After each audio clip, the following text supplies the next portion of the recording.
सो chapter 4 है, ठीक है, लास्ट चैप्टर है हमारा ये चैप्टर 4। ठीक, तो अभी तक हम चैप्टर 2 में हमने क्या देखा, classification of first order partial differential equation. Now classification of second order partial differential equation. ठीक है, तो जैसे आपने वहां पे किया था most general form of the first order PD, वैसे ही हमें यहाँ पे भी करना है the first most general form of second order PD.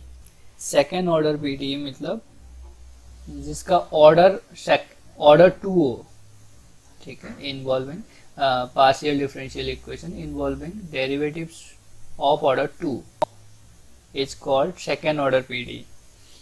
So the general form of the second order PD is, हमारा देखो फर्स्ट ऑर्डर पीडी में क्या था, मोस्ट जनरल फॉर्म आपको अगर याद हो, पी पी, ठीक है, Q Q is equal to like R, ठीक है, इसी टाइप का था। ये जो है हमारा most general form of the first order partial differential equation P Q, और ये भी हम कह सकते हैं this is the quasi linear PD, इस टाइप का था ये।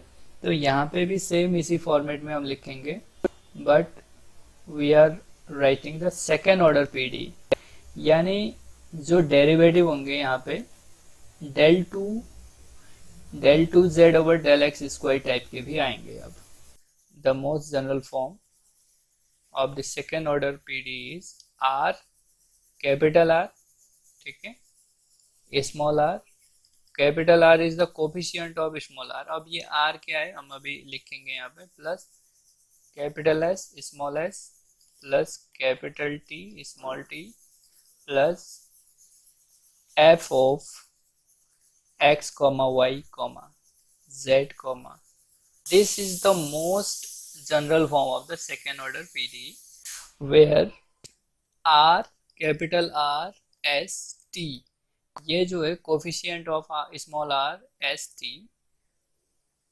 are the, of course Z, ये Z is the function of, चलो Z बाद में लिखते हैं, पहले ये लिख लेते हैं, R function of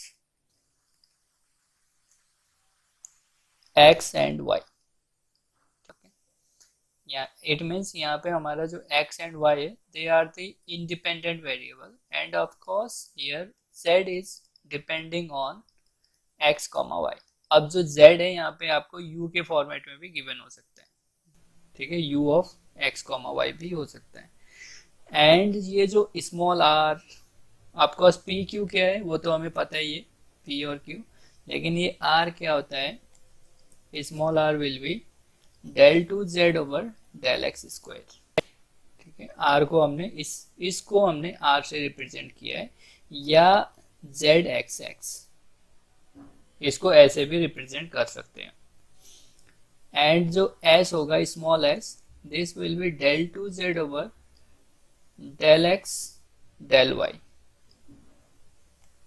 ठीक है। आप इसको जेड सफिक्स में एक्स वाई इस तरीके से डिनोट करेंगे।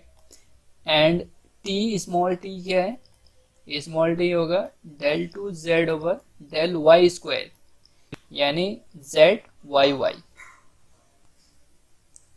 ठीक है, टी को ऐसे डिनोट करेंगे।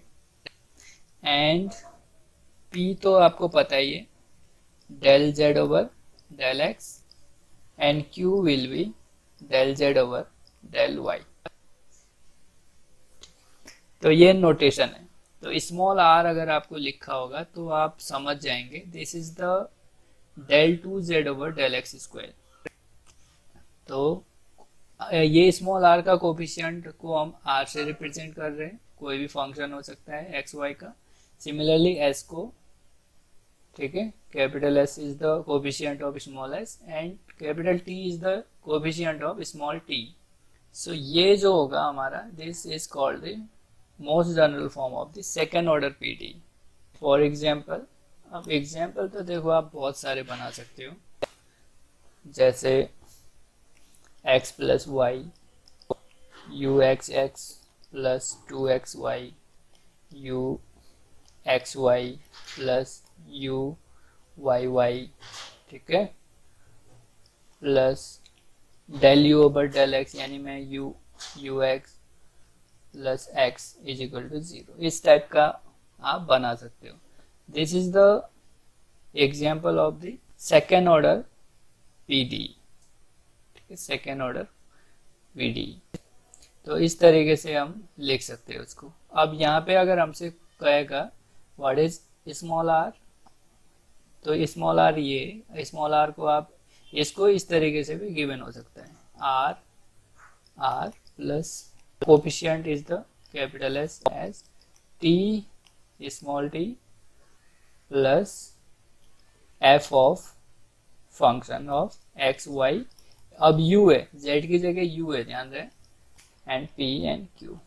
तो कंपेयर करो यहाँ से, तो आप क्या देख सकते हो, R is equal to, R will be X plus Y, S is 2xy and t is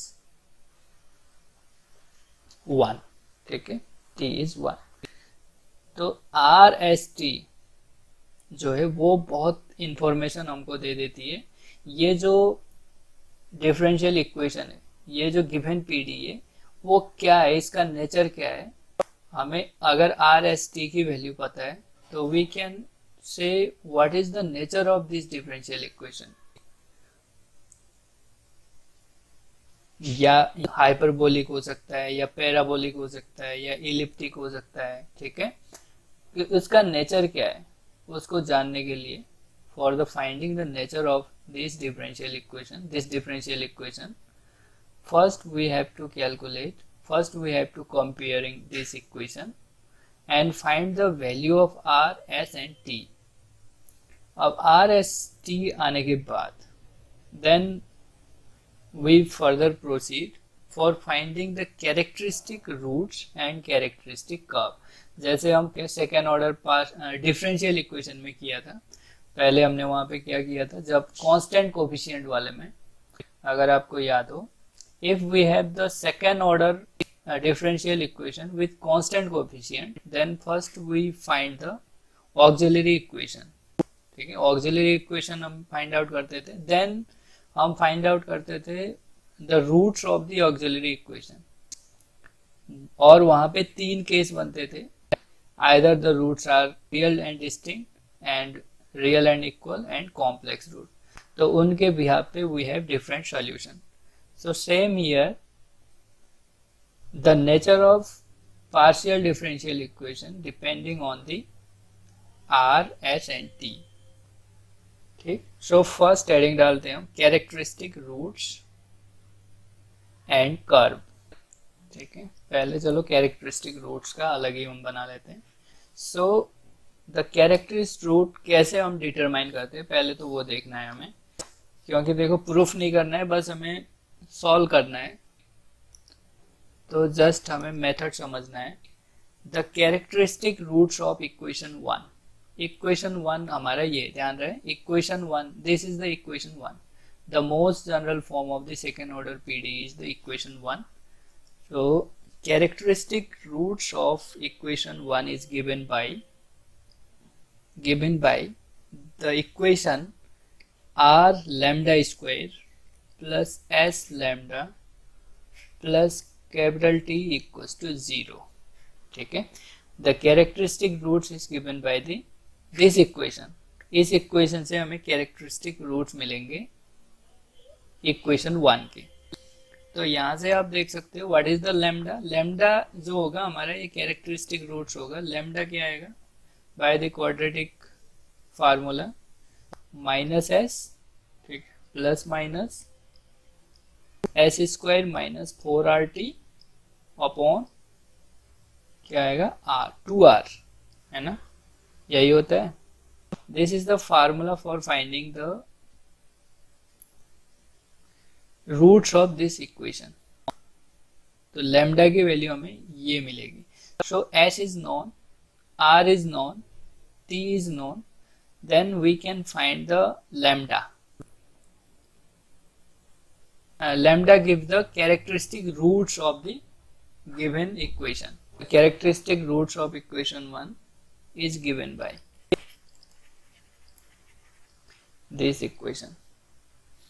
ठीक है, तो ये इक्वेशन आपको ध्यान रहे, ये वाले इक्वेशन आपको, अगर ये आपको याद है इक्वेशन ये, तो आप इजीली लैम्डा की वैल्यू निकाल सकते हो. ठीक है, ये बहुत इंपॉर्टेंट इक्वेशन है ये वाली.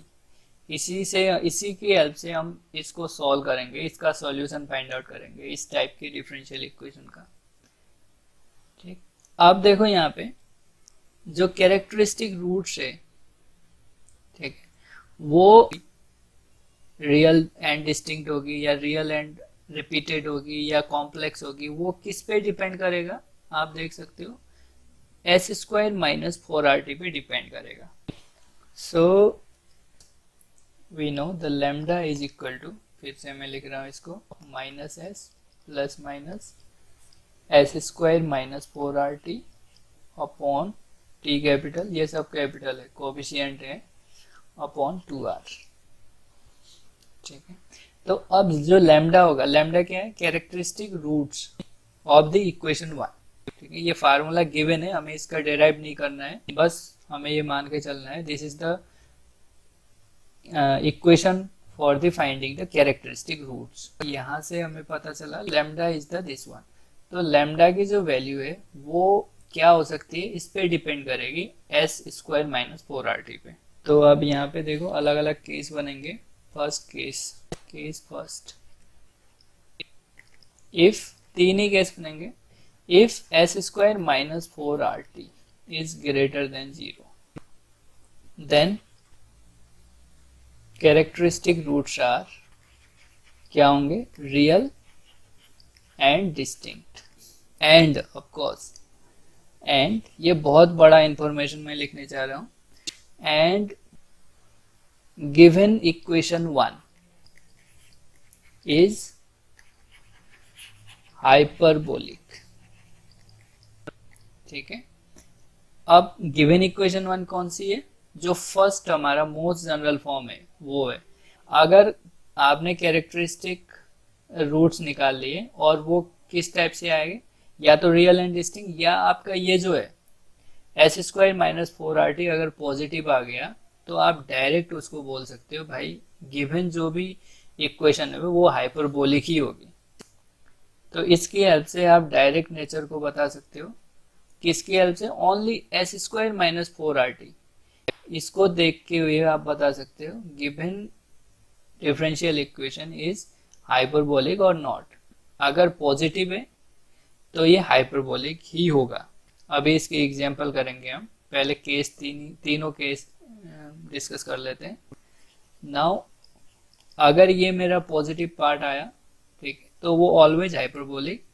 Case second, if S square minus 4RT is equal to 0, अगर 0 होगा तो कैरेक्टरिस्टिक रूट क्या होंगे ये भी लिख लेते हैं हम. देन द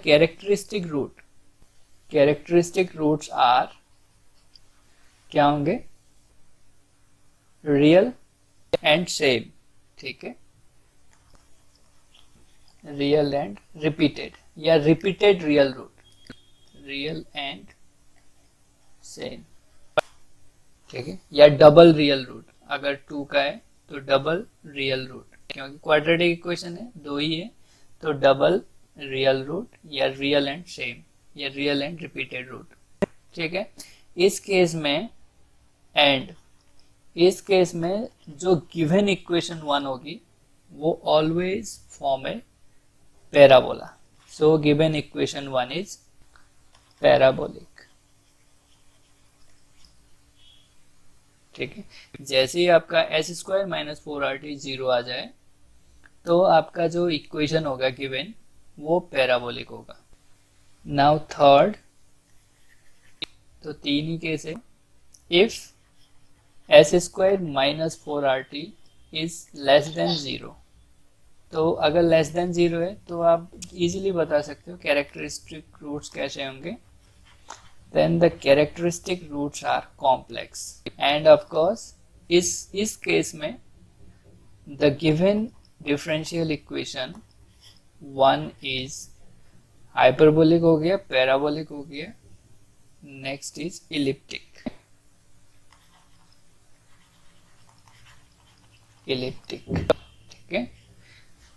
तो 3 केस है। तो कभी भी जब आपको सॉल्व कराता है इस टाइप के क्वेश्चन, तो फर्स्ट पूछते हैं what is the nature of differential equation and find the it's solution. First nature पूछेगा, देन सॉल्यूशन पूछेगा। तो आप बस इसको देखना, एस स्क्वायर माइनस 4RT अगर ग्रेटर देन 0 है तो हाइपरबोला, ठीक है। अगर इक्वल है तो पैराबोलिक, अगर लेस देन 0 है तो इलिप्टिक। 3 केस है, ये आपको तीनों याद रखने होंगे, case 1, case 2 and case 3। First positive hyperbola, equal parabola और लेस देन 0 नेगेटिव इलिप्टिक। तो तीनों पे बेस्ड एग्जांपल हम देखते हैं।